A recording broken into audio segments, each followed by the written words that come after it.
नमस्कार दोस्तों। आइए आज सुनते हैं हिंदी साहित्य की सुप्रसिद्ध लेखिका मालती जोशी द्वारा लिखी हुई कहानी हम बैरागी जन्म के। इला ऑफिस के लिए तैयार हो रही थी।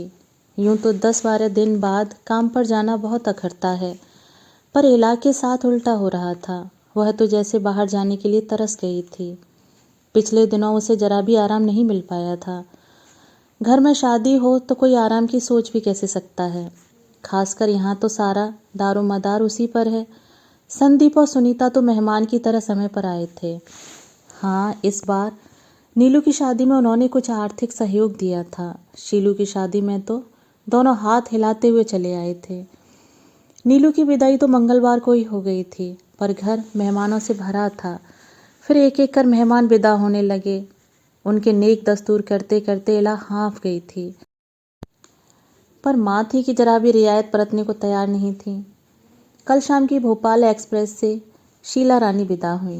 इस बार तो पूरा वक्त उनका मुंह घड़े जैसा सूजा ही रहा, इसलिए विदाई में काफ़ी कुछ देना पड़ा।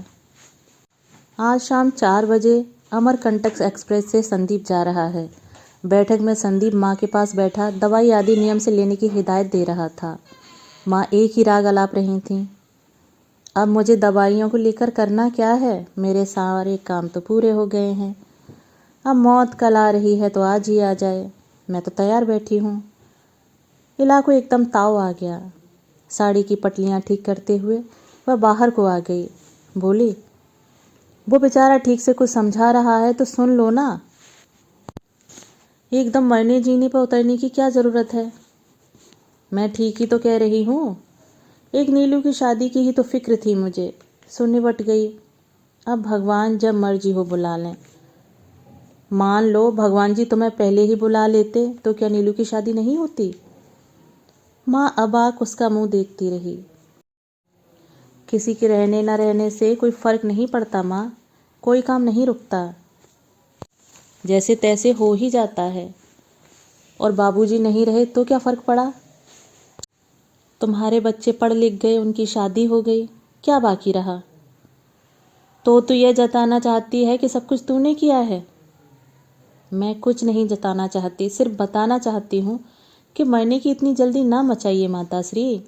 आपके सारे काम अभी पूरे नहीं हुए हैं। आपकी एक और लड़की अभी अनब्याही बैठी है। माँ का चेहरा फक हो गया। संदीप भी हतप्रभ रह गया। दीदी को आज क्या हो गया है? इतनी कड़वी बात तो उन्होंने उससे पहले कभी नहीं की। अच्छा संदीप, चप्पल पहनते हुए इला ने कहा, सॉरी स्टेशन पर नहीं आ पाऊंगी। सभी को हैप्पी जर्नी कहती हूँ, पहुंचकर फ़ोन करना, बाय। जब तक संदीप को होश आता कि वह उठकर दीदी के पैर छू ले, तब तक वह अपनी एक्टिवा पर सवार होकर सड़क की भीड़ में गुम हो चुकी थी। शाम को दफ्तर से लौटी इला तो सुशीला सीढ़ियों पर बैठी मिली। क्यों री, यहाँ क्यों बैठी है? माँ ने दरवाज़ा नहीं खोला क्या? दरवाज़ा तो खुला है, पर मम्मी जी कह रही हैं सब मेहमान चले गए हैं, अब ज़रूरत नहीं है। ये माँ भी ना रोज़ एक न एक तमाशा लगाए रहती हैं। चल तू भीतर चल, और रसोई में लगने से पहले मुझे चाय बना कर दे जाना। फिर कपड़े बदलते हुए उसने माँ से पूछा, आज हम लोगों का कहीं निमंत्रण है क्या? निमंत्रण कौन देगा? फिर सुशीला को क्यों लौटा दिया? मैंने सोचा 2 जने ही तो हैं। पर वे 2 जने खाना तो खाएंगे ही ना। वह माँ कौन बनाएगा? तुमने तो अरसे से रसोई में जाना ही छोड़ दिया है माँ। और बाहर के काम निपटाने के बाद मुझ में इतनी ताकत नहीं बचती कि चूल्हे में सिर दे सकूं। मैं तो अब इसे हमेशा के लिए रखने की सोच रही हूँ। अरे उसके हाथ में जरा भी स्वाद नहीं है। उसकी बनाई हुई सब्जी जरा भी नहीं भाती है। तो एक आध सब्जी तुम अपनी पसंद की बना लिया करो ना, हमारा भी जायका बदल जाएगा। अब तो यही करना पड़ेगा। मुझे सहेजने वाली तो दोनों चली गई, अब तो तुम्हारा ही राज चलेगा। इला को गुस्सा आ गया।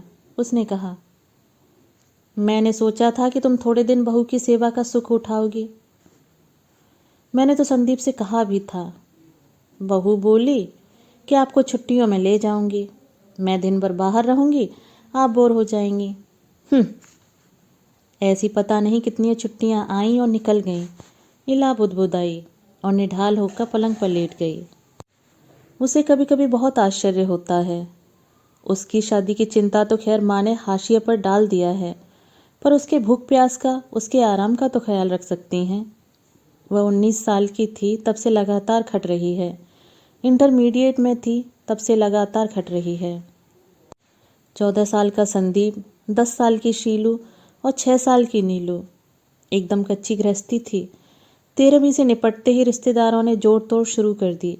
कहा कि झूठा बर्थ सर्टिफिकेट दिखाकर लड़के को चिपका दो। फिलहाल चपरासी सही, बाद में तरक्की करता रहेगा। पर अपने इकलौते बेटे के लिए बाबूजी ने बहुत सारे सपने देखे थे। उन सपनों को पूरा करने का बीड़ा इला ने उठा लिया और उसे अनुकंपा के आधार पर नौकरी मिल गई। इन 20 वर्षों की कहानी उसके अथक परिश्रम, त्याग और तपस्या की कहानी है। अपने तीनों भाई बहनों को उसने अच्छी शिक्षा दी। भाई को तो उसने इंजीनियर बना दिया। तीनों की शादियां यथाशक्ति धूमधाम से की। आज दफ्तर में तो सब उसकी तारीफ कर रहे थे।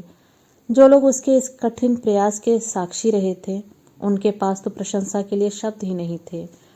वो उन लोगों को कैसे बताती कि तारीफ तो सभी कर रहे हैं, पर उसके अपने ही उससे खुश नहीं हैं। माँ इसलिए नाराज हैं कि नीलू के लिए किसी ने लड़का ढूंढने की जहमत नहीं उठाई, इसलिए उसे खुद ढूंढना पड़ा। उसकी लव मैरिज को वो अपना घोर अपमान समझ रही हैं। शीलू भी पूरे वक्त मुंह फुलाए ही घूमती रही। उसका कहना था कि उसकी शादी तो जैसे तैसे निपटा दी गई थी, और नीलू की शादी में देखो कैसी टीम टाम हो रही है। नीलू को यह बुरा लग रहा था कि उसने अपने लिए इतना अच्छा घर वर खुद ढूंढा, पर घर वालों ने उसकी कोई कद्र नहीं की, न ढंग से स्वागत सत्कार किया, न ठहरने की ठीक से व्यवस्था की। संदीप की बहू अलग से नाराज थी कि हमारे वक्त तो रिसेप्शन के लिए पैसे नहीं थे, अब लड़कियों के वक्त तिजोरियां खुल गई हैं। अब उसे कौन बताता कि इस रिसेप्शन का खर्च खुद संदीप ने ही उठाया है। उसकी तो औकात नहीं थी। पर यह कहना भी मुश्किल था, क्योंकि संदीप ने सख्त हिदायत दे रखी थी कि सुनीता को इस बात की हवा भी न लगने दी जाए, नहीं तो वो मुझे खा जाएगी। इन आरोपों प्रत्यारोपों के बीच ये आशा करना ही व्यर्थ था कि कोई उसे कृतज्ञता के, सहानुभूति के 2 शब्द कहेगा। जहाँ उपकार का एहसास ही नहीं, वहाँ कृतज्ञता कैसी। वे सब तो जैसे मान कर चल रहे थे कि जो मिल रहा है सब उनका हक है। वे जैसे भूल ही गए थे कि उसके पास भी एक मन है जिसमें कोमल भावनाएं हैं, जो प्यार की अपेक्षा रखता है। वह तो जैसे पैसे कमाने की मशीन होकर रह गई है। रात में खाने के बाद माँ टीवी के सामने जाकर डट गईं। इला भुनभुनाते हुए किसी तरह रसोई समेटने लगी और उसके बाद बैठक वाले कमरे में झांक कर कहा, माँ मैं सोने जा रही हूँ, तुम दरवाजे वगैरह बंद कर लेना। ईलू जरा सुन तो, ईलू। इला एकदम से चौंक गई। महारानी मैम साहब की जगह बाकायदा ईलू। सारे मतलब तो निकल गए हैं। अब ये मक्खन मिश्री किस लिए? हाँ बोलो। कमर पर हाथ रखकर वह सामने खड़ी हो गई। जरा बैठ तो। वह धम से कुर्सी पर बैठ गई। जल्दी बोलो माँ, मुझे बड़ी जोर की नींद आ रही है। संदीप कह रहा था। माँ इतना बोलकर कुछ देर चुप रही। इला भी चुप बनी रही। संदीप कह रहा था कि वह एक बड़ा फ्लैट लेना चाहता है। यह तो बड़ी अच्छी बात है। बड़ा घर लेगा तो कभी कभार तुम्हें भी बुला सकेगा। कम से कम छोटे घर का बहाना तो खत्म हो जाएगा। माँ ने उसकी व्यंग्यात्मक टिप्पणी पर कोई ध्यान नहीं दिया और आगे कहा, कह रहा था उसके लिए लोन लेना पड़ेगा। सो तो लेना ही पड़ेगा, पर कह रहा था लोन ऐसे ही नहीं मिल जाता, प्रॉपर्टी गिरवी रखनी पड़ती है। इला कुछ नहीं बोली, सिर्फ माँ के बोलने की प्रतीक्षा करती रही।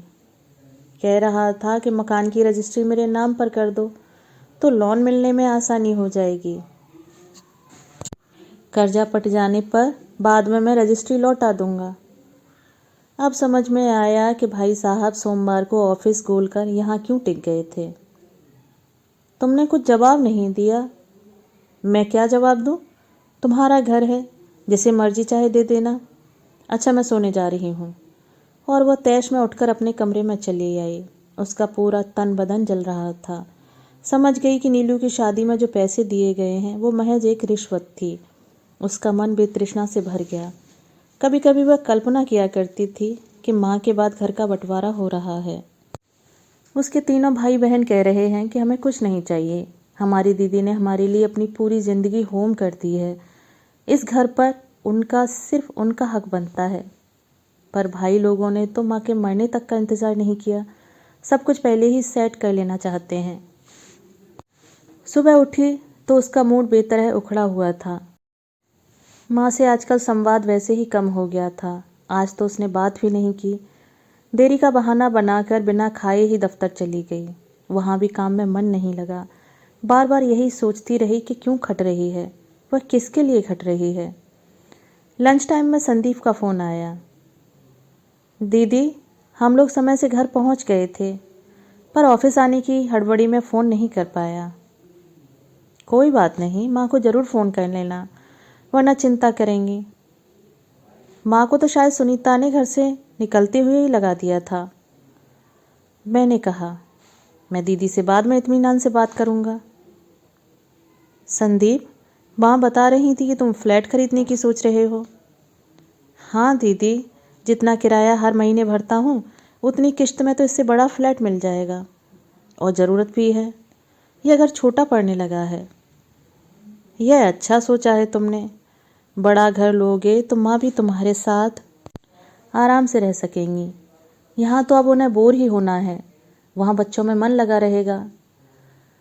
बड़ा घर लेना इतना आसान काम थोड़ी है दीदी। Main problem is finance. तो यह घर बेच देते हैं, कुछ लोन ले लेना। क्या हम घर बेच सकते हैं? संदीप के स्वर में उत्सुकता थी। क्यों नहीं, प्रॉपर्टी आखिर होती किस लिए है। हाँ, इसके 5 हिस्से होंगे।